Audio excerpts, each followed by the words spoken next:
मुख्यमंत्री कौन होगा, इसका फैसला दिल्ली में होना है। दिल्ली में महायुति के तीनों नेताओं की बैठक में तय होगा कि किसको महाराष्ट्र की कमान मिलेगी। नया सीएम कौन होगा, यह दिल्ली में प्रधानमंत्री नरेंद्र मोदी और केंद्रीय गृह मंत्री अमित शाह तय करेंगे। बीजेपी के इस महाविजय के बाद देवेंद्र फडणवीस सीएम पद के प्रबल दावेदार बन चुके हैं। देवेंद्र फडणवीस को अगर सीएम नहीं बनाया गया तो इसका मतलब यही होगा कि उनको और बड़ी भूमिका के लिए दिल्ली लाया जा सकता है। 2025 में बीजेपी के नए राष्ट्रीय अध्यक्ष के लिए देवेंद्र फडणवीस का नाम काफी तेजी के साथ सामने आया है, लेकिन 133 सीटें खुद भाजपा ने जीती है और इसलिए इस मौके को भाजपा यूं ही नहीं छोड़ेगी। मुंबई में महायुति के विधायक दल की बैठक भी होगी। उसके बाद दिल्ली में महाराष्ट्र के सीएम के नाम पर फैसला होगा। महायुति के तीनों नेता राज्यपाल से मिलकर सरकार बनाने का दावा पेश कर सकते हैं। शपथ कार्यक्रम मुंबई के वानखेड़े स्टेडियम में होगा, जिसमें प्रधानमंत्री नरेंद्र मोदी भी शामिल होंगे। सभी भाजपा और एनडीए शासित राज्यों के सीएम को बुलाया जाएगा।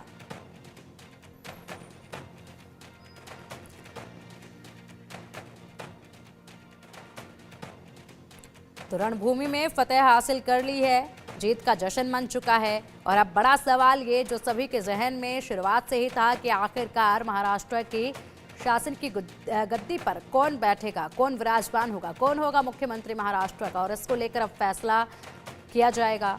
और तीनों जो धुरंधर हैं यहाँ पर उनसे मुलाकात कर ये बातचीत होगी, डिस्कशन होगा। उसके बाद कौन सा वो नाम होगा जो सामने आएगा, ये देखने वाली बात होगी।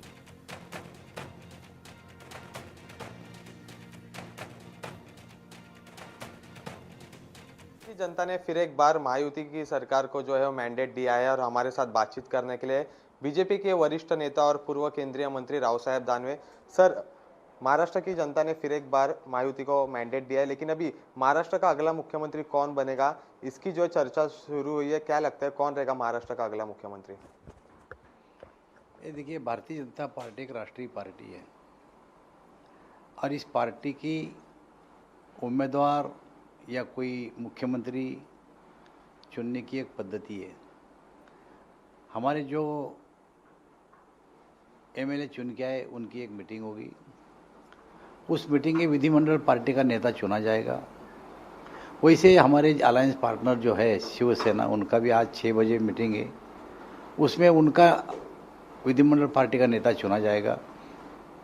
और दोपहर में एनसीपी ने अपना नेता चुना है। जो 3 नेता 3 पार्टियों के अपने अपने नेता चुनेंगे, वो साथ में बैठेंगे। बैठने के बाद चर्चा करेंगे। चर्चा में जो भी नाम सामने आता है वो हमारे जो नेता है, शीर्ष नेता, उनको बताएंगे और जो भी निर्णय लेंगे नेता, हमारे शीर्ष नेता, वो हमारा अगला मुख्यमंत्री होगा। तो जो लाड़की बहन योजना जो महायुति की सरकार ने लाई थी, क्या लगता है उसका फायदा हुआ है क्या महायुति को? 100% फायदा हुआ है, क्योंकि सरकार को किसानों के खेती में इन्वेस्टमेंट जब तक नहीं होती तो किसान खुश नहीं होता। तो हमारे सरकार ने जो इन्वेस्टमेंट की, जो घर चलाने में भी की और खेती चलाने में भी की, और इसका सीधा सीधा फायदा अपना महिलाओं को हुआ। और इस चुनाव में सबसे ज़्यादा वोटिंग महिलाओं ने किया और वो वोटिंग भारतीय जनता पार्टी और हमारे अलायंस पार्टनर जो है उनके हिस्से को आया, इसलिए इसका फायदा हमें जरूर मिला। सर, कल जब रिजल्ट सामने आते हैं उसके बाद उद्धव ठाकरे ने प्रेस कॉन्फ्रेंस ली और वो कह रहे कि महाराष्ट्र में जो निकाल लगा है वो अनएक्सेप्टेबल है। उनका एक्सेप्ट क्या है? सुप्रीम कोर्ट का निकाल भी लगा तो एक्सेप्ट नहीं करते हो। उन्होंने केवल 5 साल में तोड़ मोड़ की राजनीति की। अब ईवीएम पे भरोसा नहीं जता रहे। लोकसभा में जब हमारी हार हुई तो उन्होंने ईवीएम का नाम नहीं लिया और इस बार वो ले रहे। मुझे ऐसा लगता है कि उनको लोगों ने नकारा है, वोट मतदाताओं ने नकारा है। अब उन्होंने शांति से बैठना चाहिए और सोचना चाहिए कि अगली रणनीति क्या होगी। मैंडेट पूरा बीजेपी के और हमारे अलायंस के पक्ष में आया है।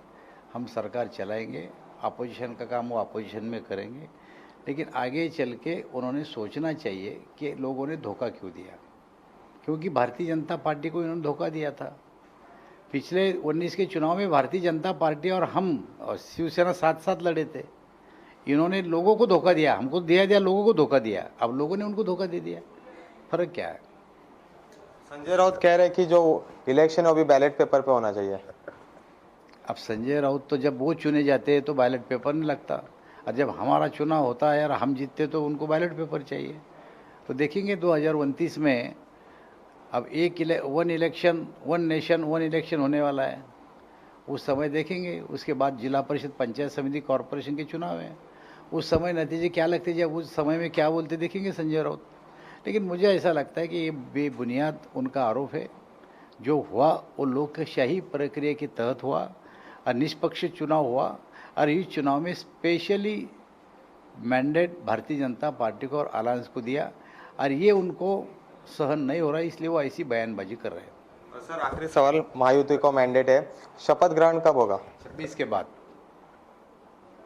मुख्यमंत्री का चेहरा कौन है? बता दिया मैंने आपको। ठीक है, धन्यवाद सर बातचीत करने के लिए।